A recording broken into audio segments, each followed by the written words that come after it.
여러분 안녕하십니까? 하리다 방송을 시작하겠습니다. 오늘은 인류의 가능성에 대해서 말씀드리고자 합니다.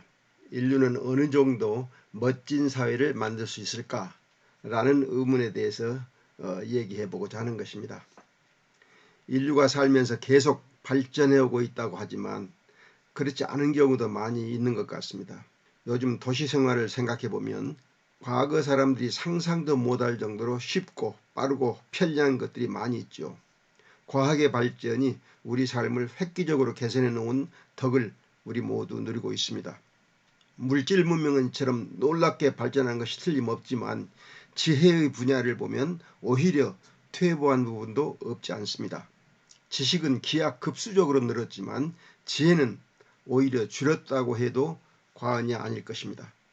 그 단적인 예가 수천 년 전의 종교 지도자의 말을 벗어나지 못하고 그대로 믿고 따르는 것을 들 수 있습니다. 유대교의 지도자, 기독교의 지도자, 이슬람교의 지도자, 힌두교의 지도자, 불교의 지도자, 유교의 지도자가 모두 아주 오래전의 사람이지만 우리는 오직 그들이 말한 바를 지키기 위해서 최선을 다하고 있는 수많은 지식인을 보고 있습니다. 물론 저나 여러분도 마찬가지일 것입니다. 지식은 과거 그 어느 시대보다도 발전했지만 삶의 지혜는 수천 년 전의 사람보다 더 나아지지 않았음을 증명하는 거죠. 따라서 지식으로 이룬 사회 발전이 지혜가 수반되지 않아 사람들을 불행하게 만드는 경우가 너무나 많습니다. 지식의 발전이 제국주의를 강화하여 사람과 물자를 전쟁에 동원함으로써 인류를 파멸시킨 불행한 역사를 우리가 경험하였지만 아직도 그런 전쟁의 망상에서 벗어나지 못하고 있는 것이 현재 인류의 상황이죠.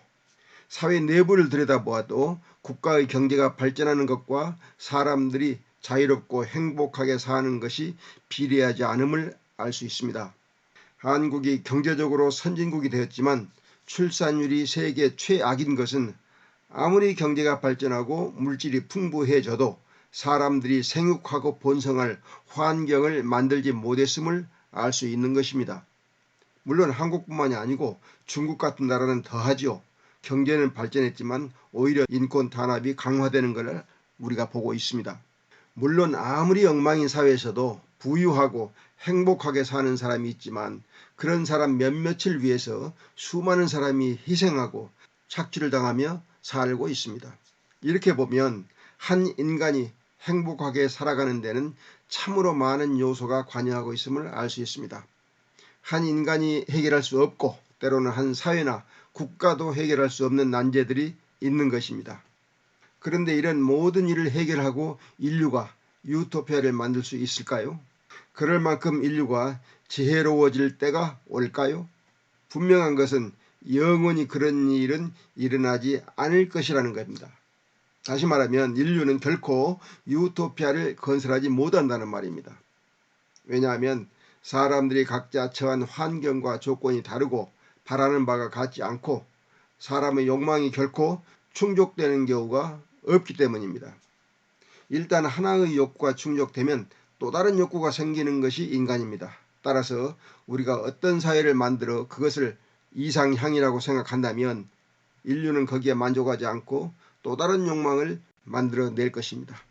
그런 점에서 인류는 영원히 만족할 만한 유토피아를 건설할 수 없다고 말하는 겁니다. 그렇다고 해서 인류는 언제나 지금처럼 탐욕적이고 무한 경쟁적인 사회에서 살 것이라고 말하는 것은 아닙니다.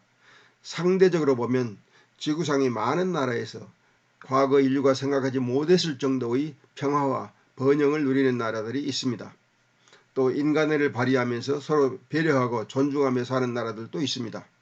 이는 우리가 적어도 국가 단위로 일정한 노력을 하면 좀 더 나은 사회를 이룩할 수 있음을 경험한 것이라고 봅니다. 특히 한국의 경우에는 제국주의적 침략을 통하지 않고 스스로 노력하여 이룬 업적이라는 점에서 인류사에 큰 교훈을 줄 수 있는 발전 모델이라고 말할 수 있겠습니다. 지난 시간에도 말씀드렸지만 이런 한국도 젊은이들에게는 생육하고 번성하기에 악조건이 범람하고 있음을 생각하면 사람들이 좀 더 진지하게 자기 사회적 문제를 점검하고 반성할 필요가 있다고 생각합니다. 한국의 문제를 해결하는 방법이 곧 인류가 유토피아로 접근해가는 길을 여는 한 방법이 될 수 있다는 것입니다. 저는 그래서 한국인에게 뭔가 중요한 임무가 하나님으로부터 주어진 것으로 봅니다. 다른 나라를 침략하지 않고 스스로 발전하는 방법, 다른 나라의 위협과 견제 속에서 어떻게 한 나라가 스스로 운명을 개척해 내는가를 많은 국가에게 알게 해주는 일이 바로 한국인의 사명이 됐다는 것입니다. 그런 점에서 우리는 한국 사회의 여러 문제를 점검하고 다양한 해결책을 생각해 보아야 할 것입니다. 물론 대부분은 이런 문제에 관심이 없이 오직 자신의 성공과 행복을 추구하는 일에 매진하겠죠. 그래서 이런 문제를 생각하고 고민할 만한 직업을 가진 사람이나 학생들에게 이런 문제를 꾸준히 제시하도록 하는 일이 중요하다고 생각합니다. 예컨대 종교인으로 사는 사람들, 교육자로 사는 사람들, 공무원을 비롯해서 공적 이익을 위해서 일해야 하는 사람들, 이런 사람들이 먼저 이 문제를 꾸준히 고민해야 할 것이고, 진보든 보수든 어떤 이념이나 정치적 신념 또는 종교적 신앙에 얽매이지 않고 인간의 삶이라는 관점에서 파악하는 노력을 해야 한다고 생각합니다. 탐욕이 많은 인간이 어떻게 하면 서로 존중하며 행복하게 살 수 있는지 고민해야 한다는 겁니다. 그 가장 기본적인 방법이 하나님께서 천지를 창조하신 기본 원리를 우리 생각의 가장 밑바탕에 깔아야 한다고 생각합니다. 그것이 바로 진실과 선과 의라는 세 가지 가치입니다. 여기에서 상생과 배려와 존중과 포용과 평등과 민주주의가 싹틀 수 있어야 우리가 지금보다 더 나은 사회를 건설해 나갈 수 있으리라고 믿습니다. 아무래도 먼저 개인이 진실하고 선하고 의로운 사람으로 거듭나는 노력을 하지 않는다면 어떤 이념이나 믿음도 공연물이 되지 않을까 생각하기 때문입니다. 더 많은 문제와 그 해결책이 있겠지만 적어도 우리가 이 상향을 꿈꾼다면 이 세 가지 가치를 지향하는 최소한의 마음가짐이 필요하다는 생각입니다. 불완전한 인간이 조금이라도 더 성숙해지기 위한 길이 이것이 아닐까요? 하나님의 이름으로 이 세 가치를 추구할 수 있게 되기를 기원합니다. 그리고 이 일을 한국인이 가장 잘 해낼 수 있기를 기대합니다. 저는 이것이 한국인이 짊어진 하나님이 주신 사명이라고 믿습니다. 다음 주에 뵙겠습니다. 여러분 안녕히 계십시오.